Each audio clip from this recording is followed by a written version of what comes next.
Hey, welcome to the Lowdown, part of the Afterburn podcast, where we talk and give you an insider view of everything that's going on, aviation, defense, and geopolitics. I'm your host, John Waters. This week has been an incredibly busy week. So with that being said, let's jump right into it. Stem launch, stroke 8, nose 5, low. Switch, negative contact on your... Break right. Got the stroke 3 defending nose. Kicking off in the aviation space first. So you might remember we've talked about it in a few of our newsletters as well as on the Lowdown episodes as well. The Ural A320, the Airbus that landed in a field back in September. Well, they're talking about flying it out of the field now, which is quite an interesting turn of events in my humble opinion.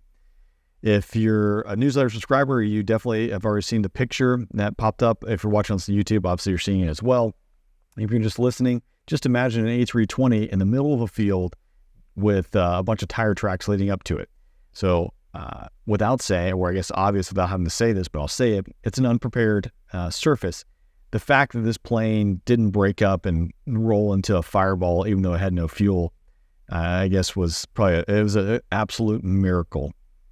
But this Ural A320, remember they had a hydraulic issue on approach to landing. They elected to go around. The crew started troubleshooting it. They said, hey, we need a longer runway. So they, again, elected to divert. They did not realize the gear did not come back up, resulting in a higher fuel burn. On the way to their divert field, they realized they were running out of fuel and weren't going to make it to their destination. So they landed in a field. Well, now, again, they're planning on flying this out of the field. Israel Airlines is confident in quoting that the aircraft is in good condition. Tests have shown that the engines don't need repairing. To me, I don't buy this. That would be an absolute miracle that there's no structural damage. There's no damage to the landing gear. The engines didn't ingest FOD and have some kind of damage to it. They're talking about taking the seats out of this thing and flying it out. Crazier things have happened. We have seen aircraft land gear up. They lift it up with a crane, lower the gear, and do a couple inspections and fly it out. That's typically on a runway and you're flaring still at the same rate, etc. I'm sure it's incredibly violent and you don't want to be there. But when you're talking about taking an airplane off-roading, just next time you're flying, if you can, look out the window once you land and you're taxiing around. Even the most well-designed airports, in between the runways and taxiways, are often very deep because they run into drainage ditches, etc. Imagine driving your car off-road at 140 miles an hour. If it even is a flat farmer's field, there's going to be potholes, etc. This would be a miracle. They didn't respond whether Airbus had talked to them or if they had been able to talk to Airbus engineers. But anytime something like this happens of this magnitude, you're typically involving engineering companies, typically involving manufacturing engineers who really can dissect this plane and determine if it can take off again or can fly again. Well, let's say there's no damage to this. Now you're going to back this thing up or turn it around the field somehow and you're going to take it off. You know, what's your takeoff and landing distance? Are you going to hit a pothole that's going to bend and careen the plane into a weird configuration? There's so many questions here, but we obviously know the Russians have been hit hard with the sanctions, especially when it comes to their airliners. They can't get parts. They can't get equipment to repair these things. So I imagine there's some kind of desperation to get this thing flying again. But my recommendation is I would probably skip the discounted fare on Ural Airlines if that ever becomes an option. Moving on to Reno, the preliminary report out of the T6 crash that killed 2 pilots back in September is out. The 2 pilots were flying race 6 and race 14. Those were the plane numbers. Race 66 is the pilot that they quote in the preliminary report, which he notes that they were not in the spot they expected. Again, I have the picture of the diagram in the newsletter, and I'll put it up on the screen here as well. But not being where they expected, they said race 6 was a slightly tight pattern, race 14 was a slightly wide pattern or a wider pattern when race 66 visually acquired him. So I'm assuming race 66 is high and above. These two, when he sees them, these 2 pilots in the previous 2 races were obviously in different spots. We build especially in aviation, our habits, and we lean on what we expect to happen based on previous experience. There are definitely probably some assumptions being made, and by not even assumptions, if their race 6 is trying to acquire 14 or vice versa, you're burning brain bites as you just finished a very taxing and grueling race there. These guys, I know their heart rates are elevated and they're burning a lot of calories and they're working hard, flying down low and fast to the ground. And this is the first time they really probably can take a break, but you can't even take a break because you got to fly this thing all the way to chalk. But that's the first ease in the last, 25 minutes of their life there. My one anecdotal story I'll tie to this was an expedition I had. My second air show was at Sun and Fun back in 2017. I'm flying with 2 Mustangs and an A-10. We flew multiple days in a row. Based on how we finished the show, I ended up landing last in the F-16. Not really the spot you want to be, but we practice it, we've done it, we brief it. So you're just aware that there is additional risk there, and you just must be dotting your I's and crossing your T's, making this stuff happen. Well, it was like the 4th iteration of this. The A-10 pilot, as I touch down, I see his spoilers, where they call them the A-10, more drag is popping up off his jet than I'd ever seen before. And I quickly assess the distance that I utilize. The previous couple flights was not going to work. It was going to be insufficient spacing. So I immediately select military power and go around. You don't do touch and goes in the F-16, but hey, this is a chance to do it because you don't want to run into an A-10. In the debrief, talking to him, in his mind and his decision-making process, what caused him to change his braking pattern was he didn't want to be the plane going off the end of the runway. If you remember the F-16 that went off the runway at Oshkosh several years back, I think that was playing in his mind because now there was a bigger crowd out there. And so he's like, I don't know why I did that. I shouldn't have changed it. I should have said something. He's like, yep, copy.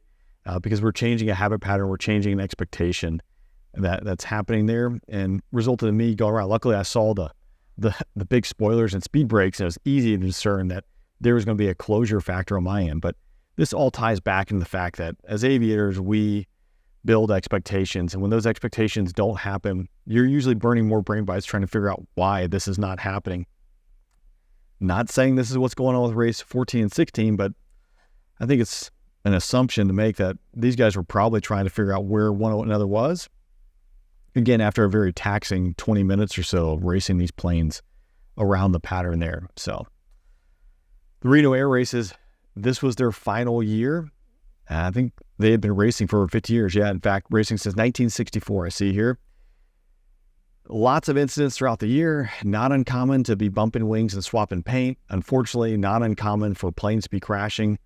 I think over 24 pilots have been killed in the Reno Air Race history. They had over 10 spectators killed. In 2011, when a P-51 had a trim tab failure, if I remember correctly, and the plane instantaneously pitched up, snapped apart, and a large majority of that energy went into the crowd.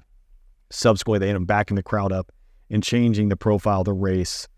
I'm sure I'm butchering a few pieces of that there, but that's the gist of it. I did get to attend the 2018 race, which was incredible to be able to part of, but it's no joke. You're putting a lot of iron in the same piece of sky going really fast. And unlike bumper cars, when you bump planes together, it usually doesn't work out well. Jumping over to Texas. So Austin Bergstrom Airport. You might remember the FedEx and Southwest plane that almost had a catastrophic disaster with the FedEx plane landing on the Southwest airliner. A lot of factors that go into it. Bad weather.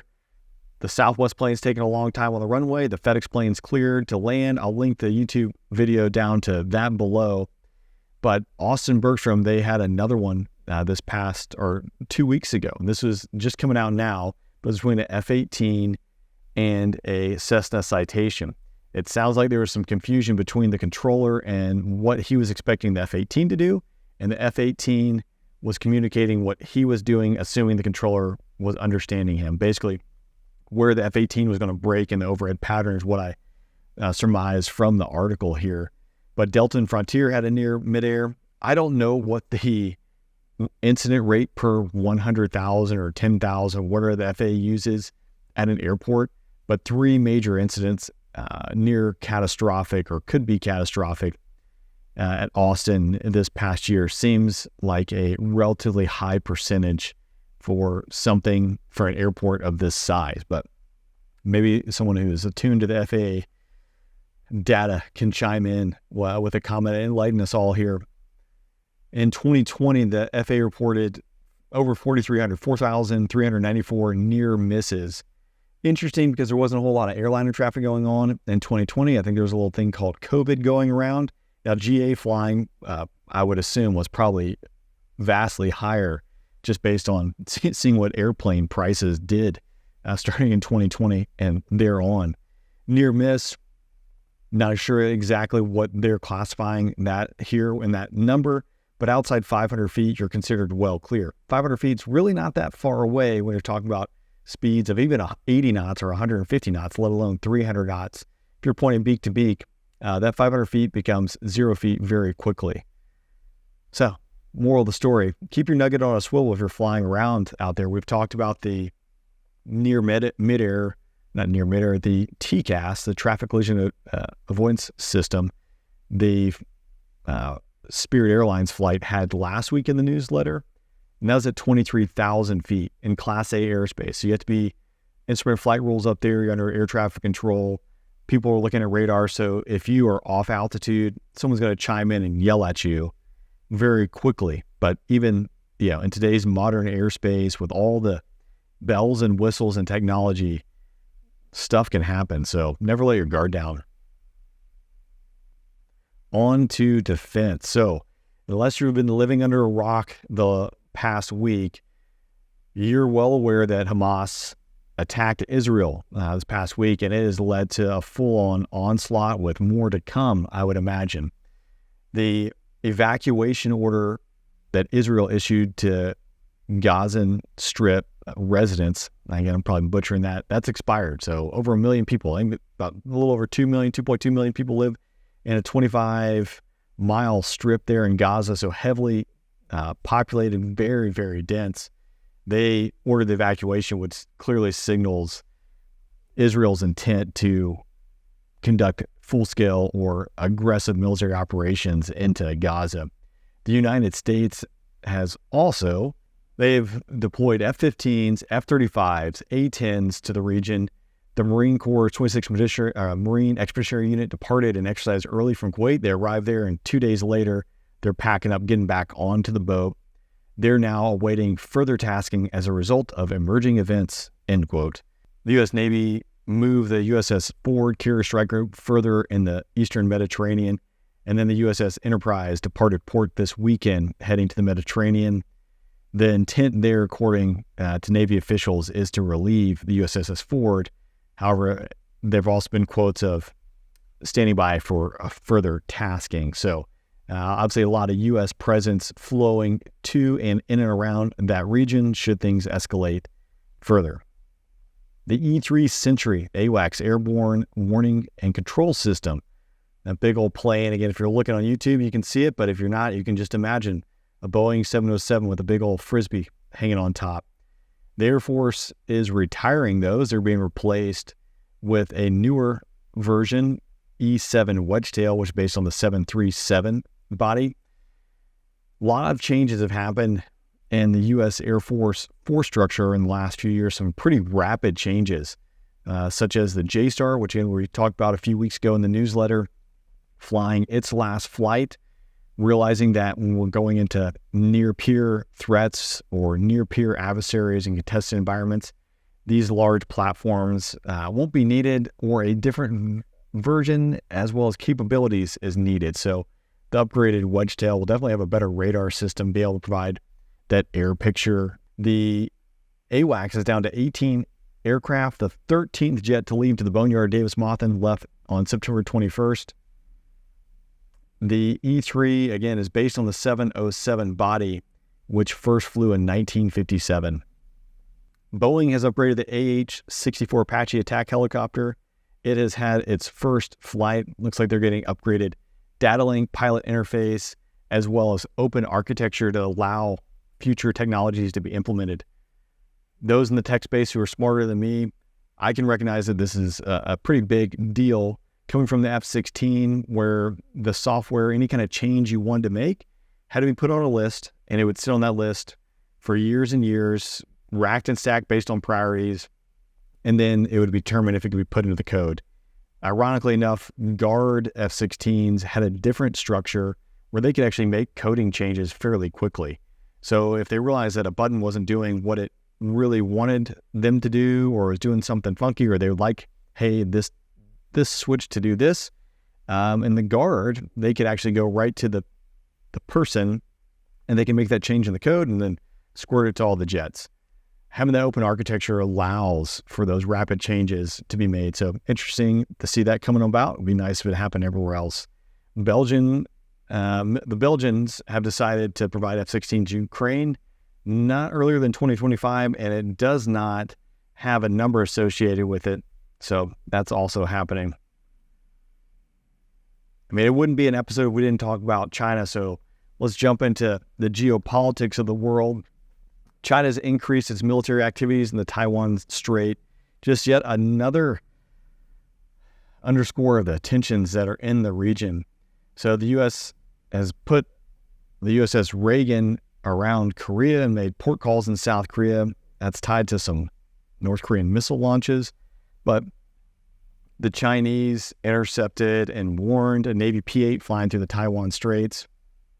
The newsletter has a snapshot, again, of the number of PLA airspace violations from 2022. Be curious to see what 2023 is. But if you're just looking month to month, August, for instance, had over 400 ADES incursions. That's the defense zone that goes around sovereign nations. But like on average, probably about 150 incursions each month there. So a lot happening in that part of the world, and I don't think it's going to ease up anytime soon. North Korea has delivered weapons to Russia for its fight in Ukraine. Over 1,000 containers with equipment and munitions were observed in recent weeks being moved from North Korea aboard a Russian-flagged vessel to a Russian city, I'm not even going to try to pronounce it, near the Ukrainian border, about 180 miles from the Ukrainian border. This comes right on the heels of Kim Jong-un's visit to Russia. If you remember that was a 6-day visit he made, which is the longest visit he's made outside of his country since 2011. Russia obviously has been engaged in this war and undoubtedly hurting for supplies. The North Koreans have huge stockpiles of ammo, guns, etc., that can easily be integrated into the Russians because most of it's all Soviet-era stuff or based on Soviet-era designs. And then, as a flip side, the North Koreans want more advanced technology, fighter aircraft, surface air missile systems, etc. So I'm sure there is some horse trading that's going on between North Korea and Russia when it comes to that. Easy thing, give them bullets and they're going to give you more technology to make you more dangerous in the region. Afghanistan has suffered a massive earthquake as well as some aftershocks. The Taliban government is reporting about 2,000 dead. The UN, I think the last number I saw is around 1,200. But those familiar with Afghanistan, obviously the buildings there are mostly built out of mud and brick, not really designed to sustain earthquakes. Again, this was in the western city of Herat there, so they are just definitely not catching a break. Sticking to Afghanistan as we wrap up here, the Taliban has joined the Belt and Road Forum. This is significant as, again, you have a nation such as China recognizing a government that the so-called Taliban has put together. There's tremendous amounts of resources inside Afghanistan. Obviously, the Taliban government would benefit from economic resources and allowing the Chinese to come in and harvest minerals, etc., and further their footprint in the region and continue there. So, again, a lot going on with that. Well, that's a wrap for today's episode. As always, thanks to my Patreon supporters. Thanks for leaving ratings and review.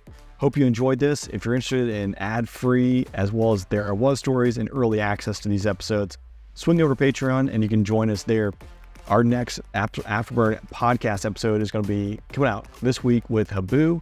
He's a former A-10 pilot, 20 years in the Air Force, started off as a Wizzo, then an A-10 fighter pilot, A-10 demo pilot, and much more. Hope you enjoyed this episode, and I'll see you next time.